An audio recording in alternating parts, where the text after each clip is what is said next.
All right, so welcome everyone. And I'm going to talk more about what it takes to become a multi-planet species. And just a brief refresher on why this is important. I think fundamentally the future is vastly more exciting and interesting if we're a spacefaring civilization and a multi-planet species than if we're not. You want to be inspired by things. You want to wake up in the morning and think the future is going to be great. And that's what being a spacefaring civilization is all about. It's about believing in the future and thinking that the future will be better than the past. And I can't think of anything more exciting than going out there and being among the stars. That's why. So let me go into more detail on becoming multi-planet species. This is the updated design for well, we're sort of searching for the right name, but the code name at least is BFR.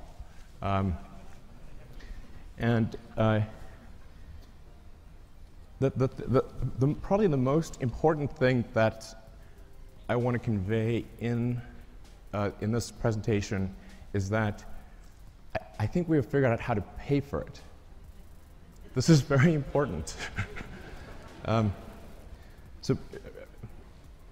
In last year's presentation, we're really searching for what the right way, how do we pay for this thing? We went through various ideas, Kickstarter, collecting underpants. These didn't pan out. But now we think we've got a way to do it, which is to have a smaller vehicle, still pretty big, but one that can serve, one that can do everything that's needed in the greater Earth orbit activity. So essentially, we want to make our current vehicles redundant. We want to have one system, one booster and ship that replaces Falcon 9, Falcon Heavy, and Dragon. So if we can do that, then all the resources that are used for Falcon 9, Heavy, and Dragon can be applied to this system. So that's really fundamental. So let's see, what progress have we made in this direction? So last time you saw the giant tank, that's actually a 12-meter tank. And you can see the relative scale of it. It's 1,000 cubic meters of volume inside. That's actually more pressurized volume than an A380, just to put that into perspective. We developed a new carbon fiber matrix that's much stronger and more capable at cryo than anything before. And it holds 1,200 tons of liquid oxygen. So we tested it. So we successfully tested it up to its design pressure. And then went a little further. So we wanted to see where it would break. And we found out where it would break. It shot about 300 feet into the air and landed in the ocean. We fished it out, but we've now got a pretty good sense of what it takes to create a huge carbon fiber tank that can hold cryogenic liquid. That's actually extremely important for making a light spaceship. The next key element is on the engine side. We have to have an extremely efficient engine. So the Raptor engine will be the highest thrust-to-weight engine, we believe, of any engine of any kind ever made. We already have now 1,200 seconds of firing across 42 main engine tests. We fired it for 100 seconds. It could fire for much longer than 100 seconds. That's just the size of the test tanks. And then the duration of the firing you're seeing right now is about 40 seconds, which is the length of the firing for landing on Mars. The test engine currently operates at 200 atmospheres, or 200 bar. The flight engine will be at 250 bar, and then we believe over time we could probably get that to a little over 300 bar. The next key element is propulsive landing. So in order to land on on places like the moon where there is no atmosphere and certainly no runways, or to land on Mars where the atmosphere is too thin to land, even if there were runways, to land with a wing, you really have to get propulsive landing perfect. So that's what we've been practicing with Falcon 9. So this is just a series of landing videos. I think these are quite mesmerizing. But we now have 16 successful landings in a row. And that's with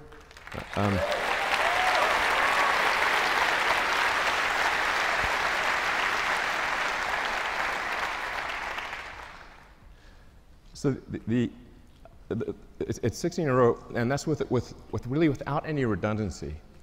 So Falcon 9 lands on a single engine. And the final landing is always done with a single engine, whereas BFR will always have multi-engine out capability. So if you can get to a very high reliability with even a single engine, and then you can land and then you can land with either of two engines, I think we can get to a landing reliability that is on par with the safest commercial airliners. So you can essentially count on the landing. It's not like you want minimum pucker factor on landing. So, and it can land with also very high precision. In fact, we believe the precision at this point is good enough for propulsive landing that we do not need legs for the next version. It will literally land with so much precision, it will land back on its launch mounts. So the launch rate is also is increasing exponentially. Particularly when you take tanking or refilling on orbit into account, and taking the idea of establishing a self-sustaining base on Mars or the moon or elsewhere seriously, you need ultimately thousands of ships and tens of thousands of retanking or refilling operations, which means you need many launches per day. You really need to be looking, in terms of how many landings are occurring, you need to be looking at your watch, not your calendar. So while this is quite a high launch rate that we're talking about here, by conventional standards, it's still a very small launch rate compared to what will ultimately be needed. But just for those who are unfamiliar with how many orbital launches occur every year, it's approximately 60 orbital launches occur per year, which means if SpaceX does do something like 30 launches next year, it'll be approximately half of all orbital launches that occur on Earth. The next thing is a key technology is automated rendezvous and docking. So in order to retank or refill the spaceship in orbit, you have to be able to rendezvous and dock with the spaceship with very high precision and transfer propellant. So that's one of the things that we've perfected with Dragon. Dragon 1 will do an automated rendezvous and docking without any pilot control to the space station. Dragon 1 currently uses the Canadarm for the final placement onto the space station. Dragon 2, which launches next year, will not need to use the Canadarm. So Dragon 2 will directly dock with the space station. And it can do so with zero human intervention. So you just press go, and it will dock. Dragon has also allowed us to perfect heat shield technology. So when you enter at high velocity, you'll melt almost anything. The reason meteors don't reach Earth is they melt or disintegrate before they reach the ground, unless they're very big. So you have to have a sophisticated heat shield technology that can withstand unbelievably high temperatures, and that's what we've been perfecting with Dragon, and also a key part of any planet colonizing system. Next slide. So Falcon 1, this is where we started out. A lot of people really only heard of SpaceX relatively recently. So let me think, say Falcon 9 and Dragon just instantly appeared, and that's how it always was. But it wasn't. We started off with just a few people who really didn't know how to make rockets. And the reason I ended up being the chief engineer or chief designer was not because I wanted to, it's because I couldn't hire anyone. Nobody good would join. So ended up being that by default. And I messed up the first three launches. The first three launches failed. Unfortunately, the fourth launch, which was that was the last money that we had for Falcon 1, the fourth launch worked, or that would have been it for SpaceX.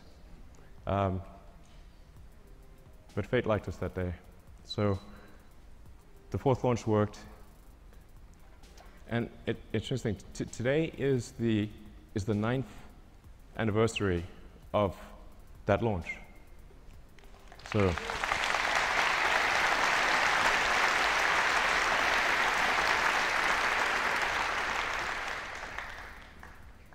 I didn't realize that until I was told that just earlier today, but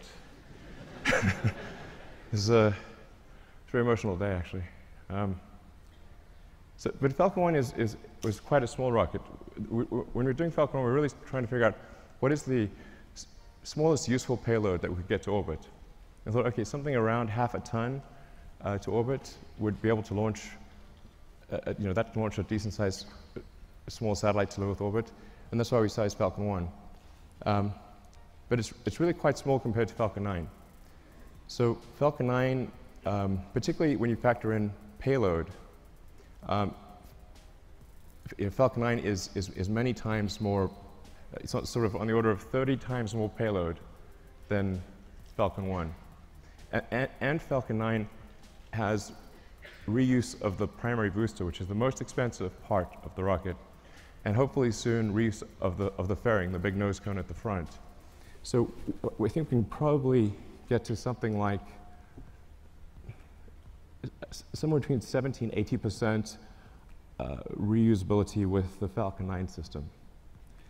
And hopefully towards the end of this year, we'll be launching Falcon Heavy, which is, Falcon Heavy ended up being a much more complex program than we thought. It sounds easy. Let's show Falcon Heavy, actually. It sounds like it should be easy because it's 2 first stages of Falcon 9 strapped on as boosters. It's actually not. We had to redesign almost everything except the upper stage in order to take the increased loads. So Falcon Heavy ended up being much more a new vehicle than we realized. So it took us a lot longer to get it done. But the boosters have all now been tested, and they're on their way to the Cape Canaveral. And we are now beginning serious development of BFR. So you can see the payload difference is quite dramatic. BFR in fully reusable configuration, without any orbital refueling, we expect to have a payload capability of 150 tons to low Earth orbit. So, and that compares to about 30 for Falcon Heavy, which is partially reusable. Where this really makes a tremendous difference is in the cost, which I'll come to in some of the later slides. So let's go to the next slide.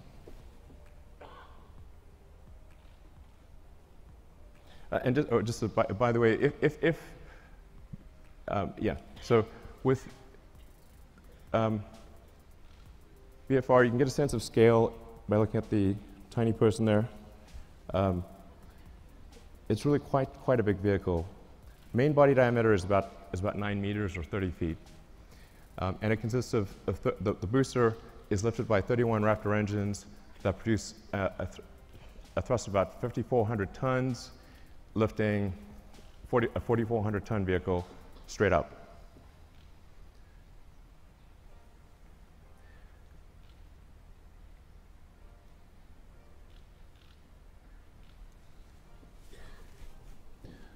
So then, just the basics about the ship: 48-meter length. Dry mass we're expecting to be about 85 tons. Technically, our design says 75 tons, but inevitably there's mass growth.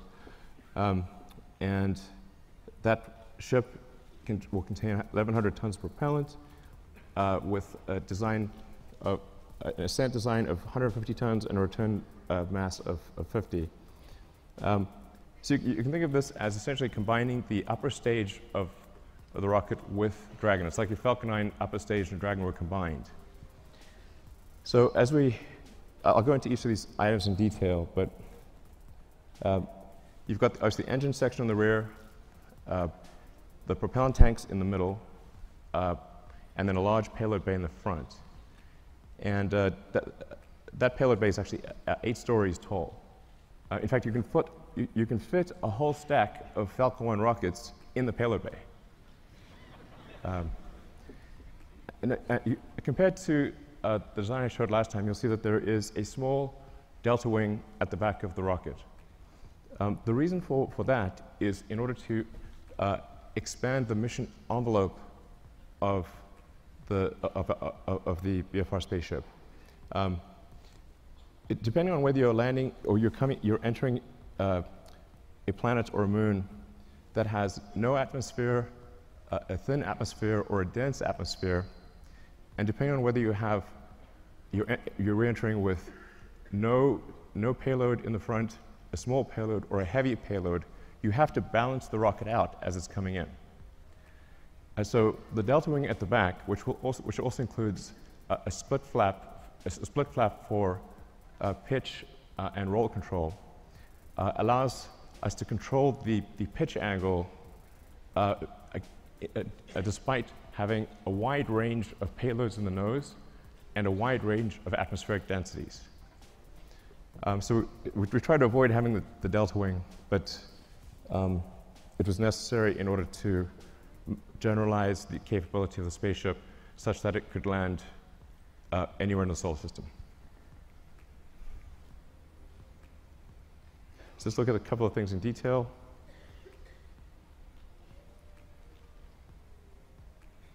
So the cargo area has a pressurized volume of 825 cubic meters. This also is greater than the pressurized area of an A380. So really is capable of carrying a tremendous amount of payload. In a Mars transit configuration, since you'd be taking 3 months in a really good scenario, but maybe as much as 6 months, some number of months, single-digit months, you probably want a cabin, not just a seat. So the Mars transit configuration consists of 40 cabins, and it sort of depends on, you could conceivably have 5 or 6 people per cabin if you really wanted to cram people in. But I think mostly we would expect to see 2 to 3 people per cabin. And so normally about 100 people per flight to Mars. And then there's a central storage area, galley, and a solar storm shelter, entertainment area, and I think probably a good situation for at least BFR version 1. Then going to the main body of the vehicle, the center body area.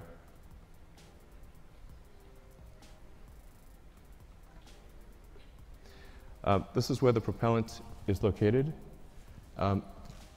And this is subcooled methane and oxygen. So as you chill the methane and oxygen below its liquid point, you get a fairly meaningful density increase.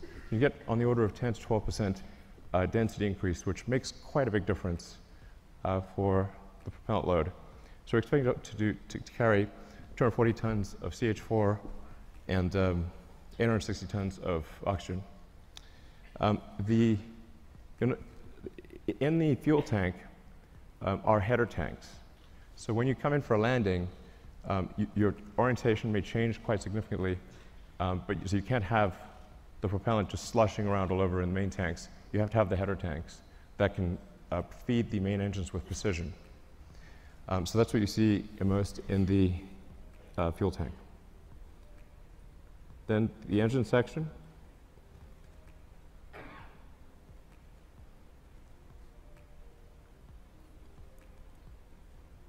So the ship engine section consists of four vacuum Raptor engines and 2 sea-level engines. So all 6 engines are capable of gimbaling. The engines with the high expansion ratio have a relatively smaller gimbal area or gimbal range and a slower gimbal rate. The 2 center engines have a very high gimbal range and can gimbal very quickly. And you can land the ship with either one of the 2 center engines. So when you come in for a landing, it will light both engines, but if one of the center engines fails at any point, it will be able to land successfully with the other engine. And then within each engine, there's a great deal of redundancy. So we want the landing risk to be as close to 0 as possible. And then some basic stats about the engines. The sea-level engines are about a 330 ISP at sea level. The upper stage engine is 375. Now, this is version 1. So I think over time, there's potential to increase that specific impulse by 5 to 10 seconds. And as I was mentioning, also increase the chamber pressure by 50 bar or so. And then for refilling, where you just saw, the 2 ships would actually mate at the rear section. They would use the same mating interface that they used to connect to the booster on liftoff. So we'd reuse that mating interface and reuse the propellant fill lines that are used when the booster is, when the ship is on the booster. And then to transfer propellant, it becomes very simple. Use control thrusters to accelerate in the direction that you want to empty. So, if you accelerate in this direction, propellant goes that way, and you transfer the propellant very easily into from the tanker to the ship. So going to rocket capability. This gives you sort of a rough sense of rocket capability, starting off at the low end with the Falcon 1 at a half ton, and then going up to BFR at 150. So I think it's important to note that the BFR has more capability than Saturn V, even with full reusability. But here's the really important fundamental point. Let's look at the launch cost.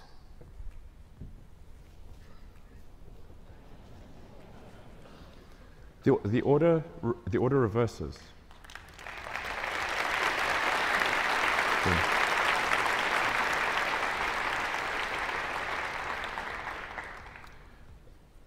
Now, at first glance, this may seem ridiculous, but it's not. The same is true of aircraft.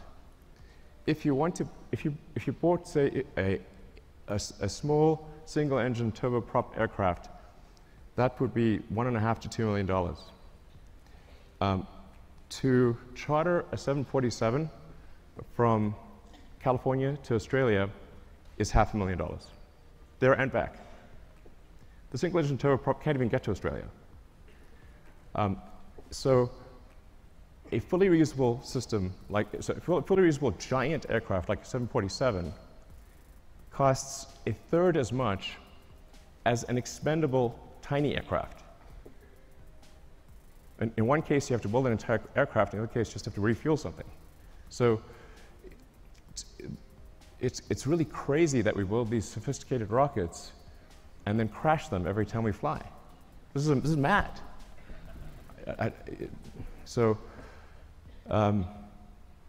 Yeah, I can't emphasize how profound this is and how important reusability is.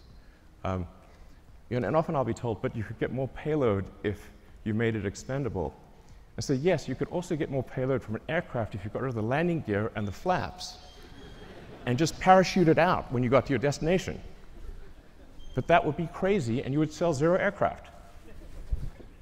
So reusability is absolutely fundamental. Now I want to talk about the value of orbital refilling. This is also extremely important. So if you just fly BFR to orbit and don't do any refilling, it's pretty good. You'll get 150 tons to low Earth orbit and have no fuel to go anywhere else. However, if you send up tankers and refill in orbit, you can refill the tanks all the way to the top and get 150 tons all the way to Mars.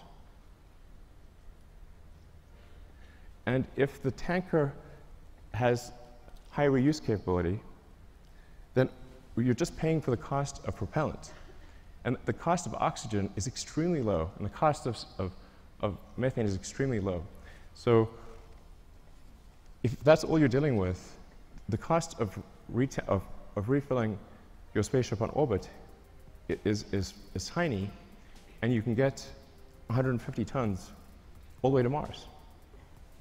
So automated rendezvous and docking and refilling, absolutely fundamental. So then getting back to the question of how do we pay for this system,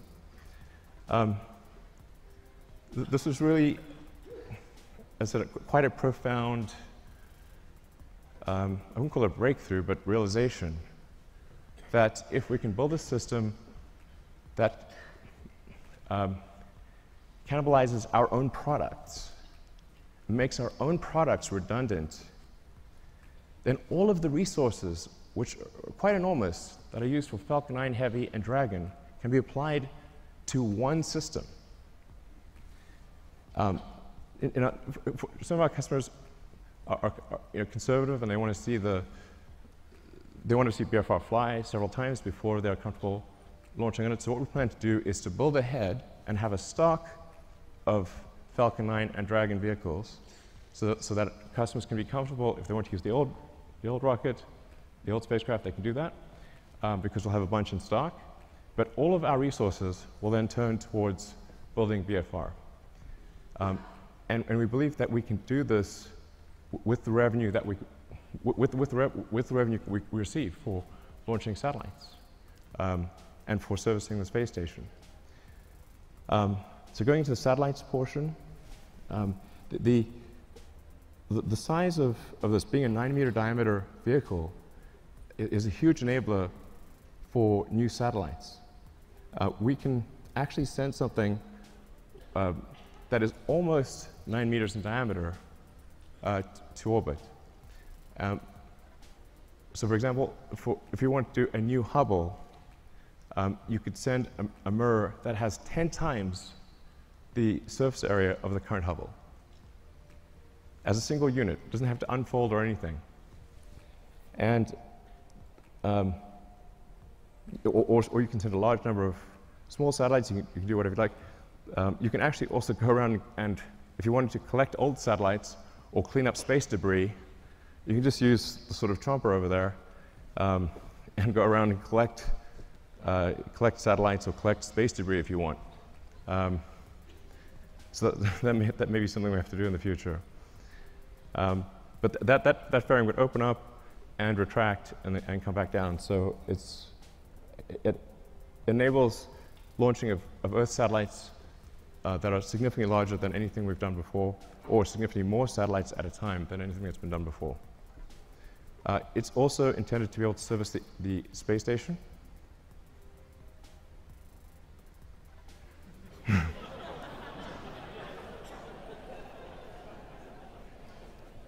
I know it looks a little big relative to the space station. But the shuttle also looked big. So it'll work. Looks a little outsized, but it'll work. So it'll be capable of doing what Dragon does today in terms of transporting cargo, and what Dragon 2 will do in terms of transporting crew and cargo. So it can do the space station servicing. It can also go obviously much further than that, like, for example, the moon.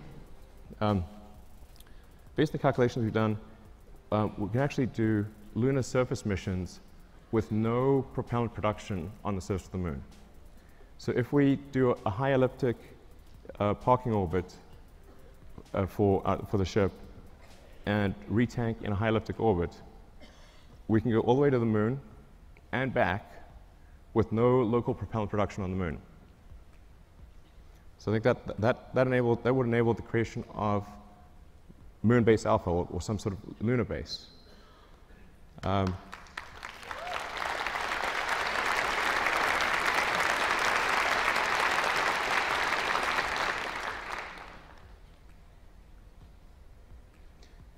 it's quite captivating.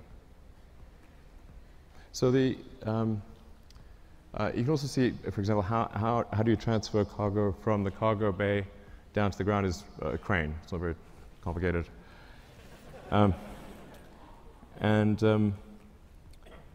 Yeah, so this will enable the creation of a lunar base.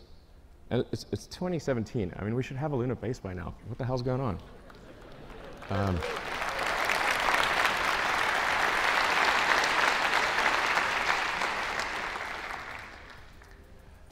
And then, of course, Mars, becoming a multi-planet species. Beats the hell out of being a single-planet species. So, yeah, so we'd start off by sending a mission to Mars, where it would be obviously just landing on rocky ground or dusty ground. And it's the same approach that I mentioned before, which is you send the spaceship up to orbit, you retank it or refill it until it has full tanks, and it travels to Mars, lands on Mars. For Mars, you will need local propellant production. But Mars has a CO2 atmosphere and plenty of water ice. That gives you CO2 and H2O, so you can make, therefore, CH4 and O2. Criticism for why are you using combustion in rockets and you have electric cars? Like, well, there isn't some way to make an electric rocket. I wish there was. But in the long term, you can use solar power to extract CO2 from the atmosphere, combine it with water, and produce fuel and oxygen for the rocket. So the same thing that we would do on Mars, we could do on Earth in the long term. But that's essentially what happens. Similar to the moon, you land on Mars. The tricky thing with Mars is we do need to build a propellant depot to refill the tanks and return to Earth.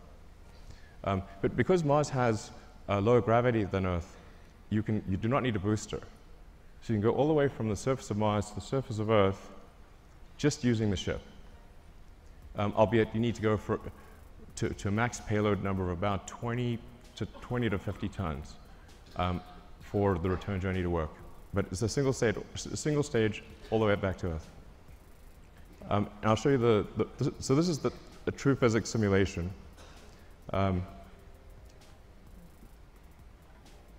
This will last about a minute. So you come in, you're entering very quickly, going 7.5 kilometers a second. For Mars, there will be some ablation of the heat shield. So it's just like a sort of brake pad wearing away.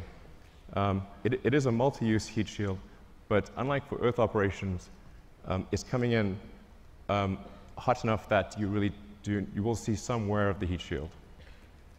But because Mars has an atmosphere, albeit not a particularly dense one, you can remove almost all the energy aerodynamically.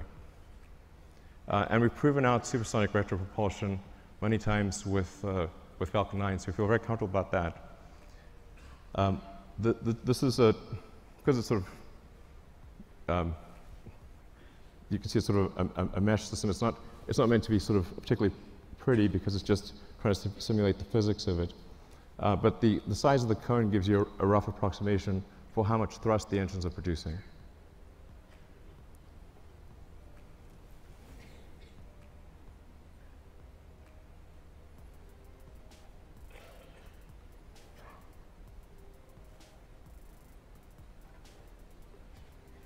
That's not a typo. although it is aspirational. So we've already started building the system. The tooling for the main tanks has been ordered. The facility is being built. We will start construction of the first ship around the second quarter of next year, so in about 6 to 9 months, we should start building the first ship. I feel fairly confident that we can complete the ship and be ready for a launch in about 5 years. 5 years seems like a long time to me. Yeah.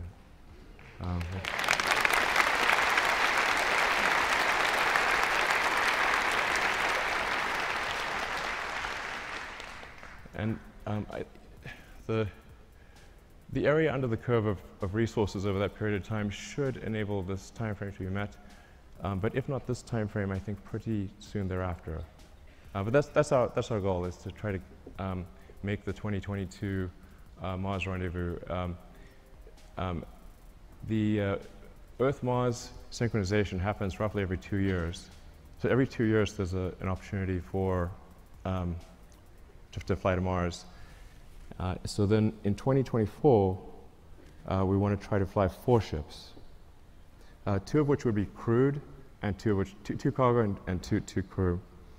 The goal of these initial missions is to find the best source of water. That's for the first mission. And then the second mission, the goal is to build the propellant plant. So we should, particularly with 6 ships there, have plenty of landed mass to construct the propellant depot, which will consist of a large array of solar panels, very large array, and then everything necessary to mine and refine water, and then draw the CO2 out of the atmosphere, and then create and store deep cryo CH4 and O2. Then build up the base, starting obviously with one ship, then multiple ships, then start building out the city, then making the city bigger, even bigger.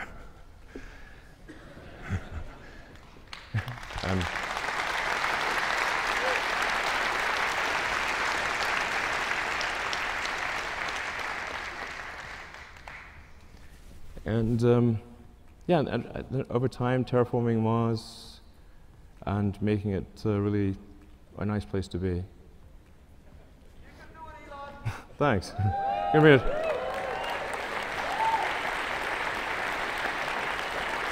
But I think that's quite a beautiful picture. And on the prior slide, it's interesting to know that on Mars, dawn and dusk are blue, and it's the sky. So the sky is blue in dawn and dusk, and red during the day. It's the opposite of Earth. And but there's something else. If you build a ship that's capable of going to Mars, what if you take that same ship and go from one place to another on Earth? So we looked at that, and the results are quite interesting. Let's take a look at that.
mountain. So yeah, so the great thing about going to space is there's no friction. So once you're out of the atmosphere, you will go, it will be smooth as silk, no turbulence, nothing. There's no weather, there's no atmosphere. And you can get to most long distance places, like I said, in less than half an hour. And if we're building this thing to go to the moon and Mars, then why not go to other places on Earth as well? All right, thank you.